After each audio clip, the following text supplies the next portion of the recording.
There was a lot of good stuff revealed at the Game Awards. However, the two things that racked up a lot of attention were the Tomb Raider games. They revealed Tomb Raider The Legacy of Atlantis, a remake of the original 1996 game, and Tomb Raider Catalyst, which is the next new mainline entry. The titular character is once again in the spotlight for two apparent reasons. Some people say that she looks way too good, while some people argue she doesn't look good enough. I know it's all subjective, but I think this new version of Lara Croft looks quite good. In the new gameplay footage at least. The CGI teaser for Tomb Raider Catalyst is a different debate, but more on that in a bit. The thing is, back when Crystal Dynamics announced that they're working on a new Tomb Raider game, I was fully expecting Deborah Wilson as Lara Croft. But then last year they revealed a new character design, and while it looked just fine to me personally, I was a bit skeptical because I still expected her to end up looking like a door frame.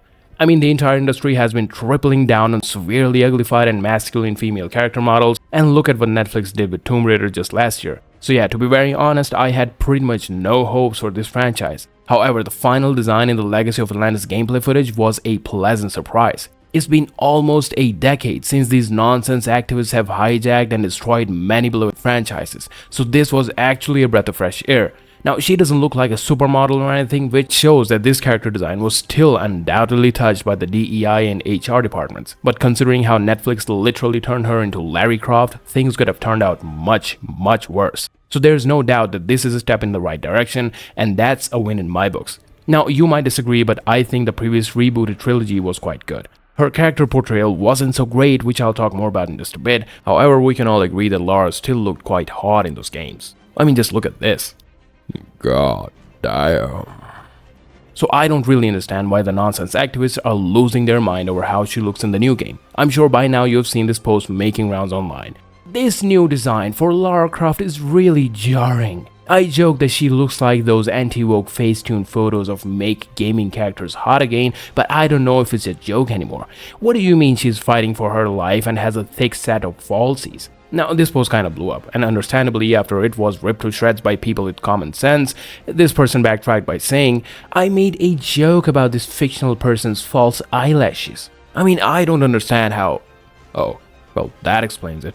The thing is, fake eyelashes or not, Lara Croft has always looked hot while fighting for her life. That's the whole point. I mean, we all know she was literally designed to attract male audiences. But you know what? You're wrong. Because according to this guy, she's a queer icon and she always will be. 90% of the fan base is LGBTQA+, and she inspired millions of women, including kid female gamers across the globe in a world designed specifically for male audiences. She broke every single barrier and she's still thriving. My source is that I made it the f*** up. No, my dude. Your icons were characters like Tosh or Naue, and I'm sorry they're not popular and no one gives a f*** about them, but that does not mean that you get a free pass to hijack this popular franchise.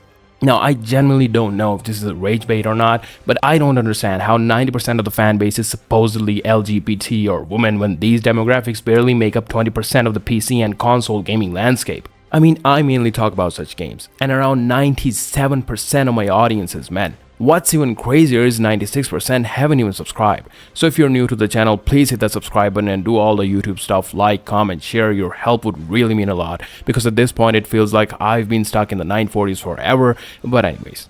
They also revealed Tomb Raider Catalyst with a cinematic teaser, and I've seen people complaining online that she looks too masculine in that, and to be honest, I agree, she does look a bit weird, but remember, that is not the gameplay footage. Character designs are usually inconsistent in CGI trailers, and only the gameplay footage will reflect the final design, which I assume will be quite similar to what we saw in the Legacy of Atlantis gameplay trailer. Because wasting time and money redesigning Lara Croft again for a second game that drops the very next year after the first one would be incredibly stupid. Especially considering the state of Crystal Dynamics. In case you didn't know, things haven't been looking exactly great for them. Marvel's Avengers was the last big game they dropped back in 2020, which was a massive flop. Then Embracer Group, which was pretty much on a spending spree, also acquired Crystal Dynamics and Eidos Montreal from Square Enix, so of course they had started running low on cash. And just like Ubisoft, Embracer was also banking on a $2 billion deal with a Saudi-backed company to solve all their financial problems. But back in 2023, the deal didn't go through, which made things even worse. Since then, Embracer has laid off thousands of employees and cancelled numerous projects. Crystal Dynamics alone has seen 4 rounds of layoffs over the past couple of years. They laid off around 17 people back in March this year, and then 30 more just last month. Then there's a Perfect Dark remake they were working on with the initiative. which was cancelled by Microsoft back in July after staying in development hell for around 7 years. And around the same times, there were reports that Crystal Dynamics was struggling with Tomb Raider games despite working with Flying Wild Hog. So yeah, safe to say things are not looking so good. That's also probably the reason why they shifted their proprietary foundation engine to Unreal Engine 5 for the new Tomb Raider games, which is another problem because we all know how most games developed on Unreal Engine 5 tend to run, but anyhow. At times like this, I don't think the devs can really afford to piss off their fans, and that's probably why Lara Croft doesn't look like a goddamn Ninja Turtle. Now the thing I'm more concerned about is the story and the characterization of Lara Croft. They're saying that they are reimagining and modernizing the series, which is a huge red flag in the first place. Because whenever companies start using these words, you can expect the franchise is gonna get beyond recognition. Amazon Games is the publisher for the upcoming games, and they are also heavily involved in the Tomb Raider franchise as a whole. You might already know this, but they are also working on a live-action Tomb Raider series helmed by Phoebe Waller-Bridge. And if that wasn't bad enough, they're also planning to somehow connect the games to the TV show. Now, I don't know how they're gonna pull that off, but considering how the games feature an older Lara Croft while they're casting Sophie Turner for the show, who looks considerably younger, I think the live-action show will probably act as a prequel, but hey, I'm just speculating. Anyways, with all that said, it's quite possible that Phoebe's writing might influence the games as well. And if that's the case, you can expect ridiculous on-the-nose dialogue and forced messaging. You know, women are stronger and better, you stupid little man. Here's the thing, looks do matter, but characterization is just as important. In the Survival trilogy, they straight up turned her into a discounted Nathan Drake minus the charm and personality. And those aren't the only two things she lost, but anyhow. That's a big reason why the trilogy wasn't as well received by longtime fans. She looked good, but she didn't behave like Lara Croft.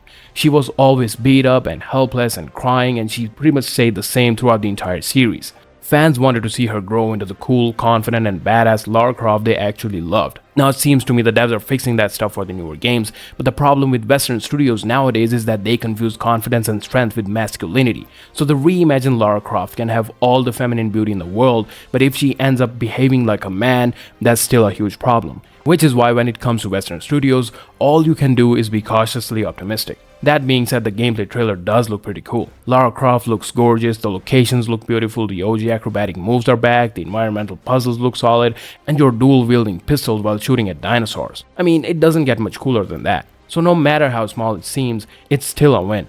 Now, if you're someone who thinks that this character model is still ugly or woke, I completely get where you're coming from. But here's the thing. It took years for things to get as bad as they are today. The great uglification didn't happen overnight, it slowly crept in. It started with small tweaks to the character models under the excuse of realism, and then it slowly progressed like a progressive disease.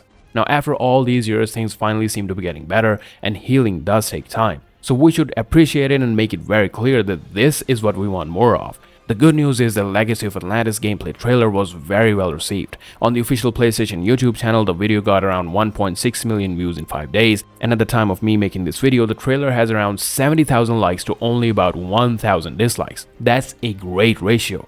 Now compare that to Intergalactic.